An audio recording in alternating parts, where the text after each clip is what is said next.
Well, I'm back with the Federal clock radio, and I've taken out the screws of this case, and let's see if I can open it up. It's got this little door here that someone has clearly opened before, and who knows what that's for.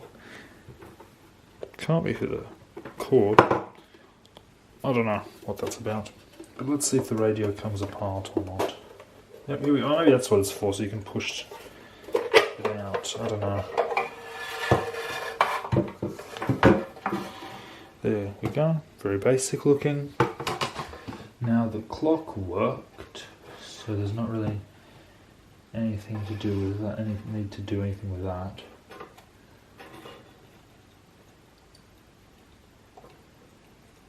The radio was the problem.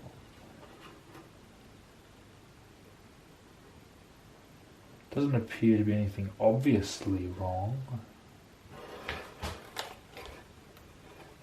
Sure, the one thing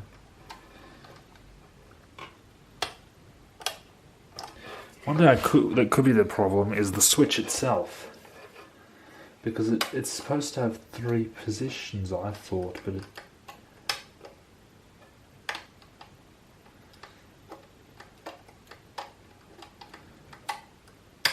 definitely goes into off, but when it goes to on, does it actually do anything? Anyway, I should have had my multimeter, and I'll go and get that, and then we'll see if anything's actually working. Okay, here we go, I've got the multimeter. Now let's see if anything actually works. So let's see, we've got these wires here. Well, actually first let's make sure the multimeter's working. Yep. 0. Now let's turn to the... Oh, well that's the problem. Let's see. Yeah, let's see.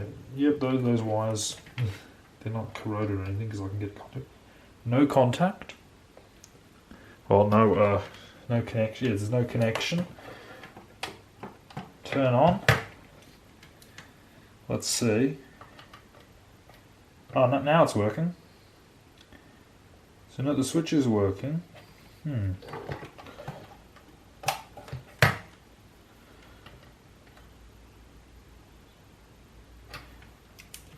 I would have thought that auto... Let's see if the auto bit works, because I'm going to change the alarm setting there. Put it into off, put it into auto.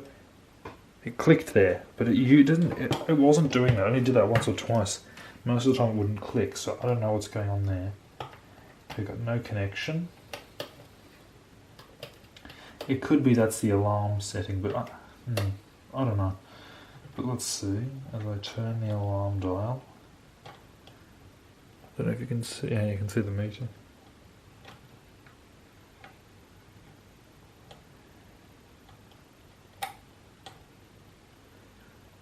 Here we go. Should get some clip leads at some point. Should have got some somewhere. But yes, it does. So that switch is working. It just feels weird because it doesn't have an auto. I think I've seen this sort of thing before, where it's you turn it on, but for auto you just twist it all the way, and it will jump back to on, but not actually be on. It'll come on anyway. Get the idea. So there is something wrong here. Now it was completely dead, and I see some rust in here, so that doesn't bode well.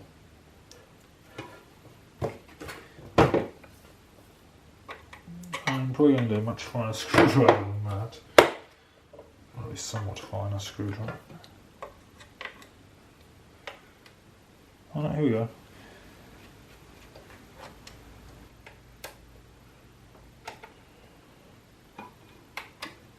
Has this been glued? Oh well, not anymore. Oh no, it's really elastic glue. You can see when I turn it, the glue stays on. Oh.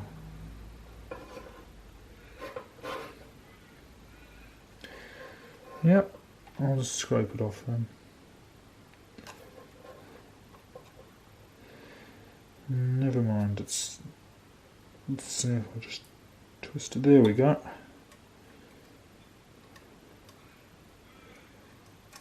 wonder if that was some sort of seal. That thing there, that sort of yellowish orangey stuff.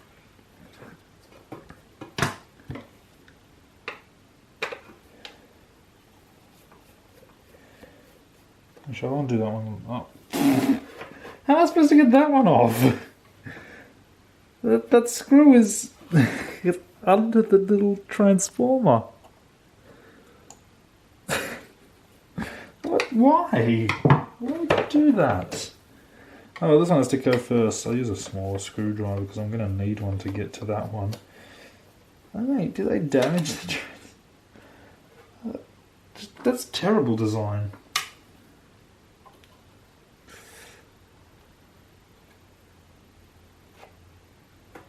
I don't like the idea of shoving. Let's go and find a screwdriver and just be very careful to not rub.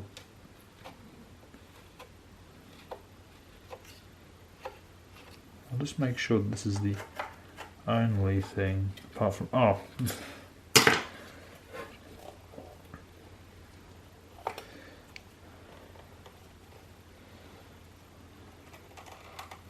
Oh yeah, I shouldn't pull on those because that's just going to push.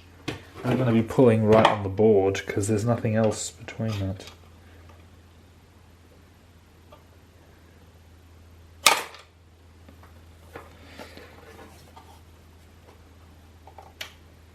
There we go.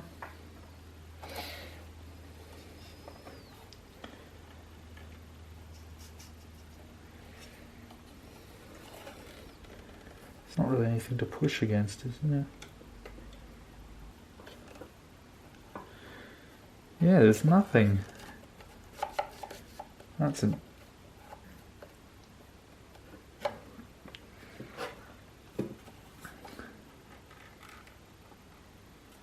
I have to push against the board itself.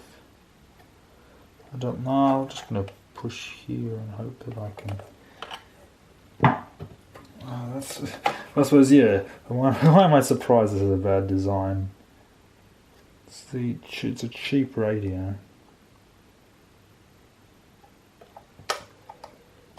Maybe that doesn't come off. Maybe this bit comes off. Because yeah, you can see there's a metal ring there.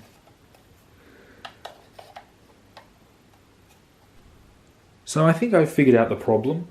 I've connected the multimeter up to the primary winding and we do have a reading, so yeah, there is continuity in the primary winding of the transformer for the radio. It's about 3,400 ohms, but if we go over to the secondary winding, which connects here, I get nothing. So, yeah, I think the secondary winding is open, which means it is, yeah, useless. So I need to get a new transformer for it. Yeah, now I don't know exactly what voltage or anything this outputs. It doesn't say, it's just marked WO. So, I don't know what I'm going to do about that. I'll just have to try and figure something out at some point. Now we can do one thing to make sure that I'm correct with this, which is we'll connect it to DC volts. I'm guessing it's certainly not going to be anything over 30 volts. DC. Oh no, it's not DC. It's AC. It's a transformer. You don't get DC out of a transformer. Again, 30 volts. And I'll connect this. Unfortunately, it's quite tricky to connect it here because the wire isn't there. Just connect it there. And we shall see when I plug it in. Now, I have to be very careful because there is live wires there, exposed live wires, so I need to be careful not to put my finger on that. But we'll see if this thing is outputting anything, and I do not think it will. And no, there is nothing registering. I'll cut the power, change it to 12 volts, see if we get anything. Oh.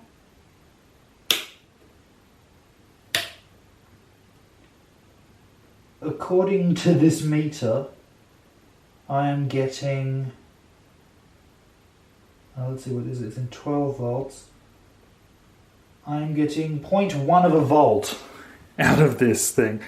Now, I don't even know if that's correct or if something's going on here that's causing the meter to read something. But yeah, 0.1 of a volt is not going to run a radio.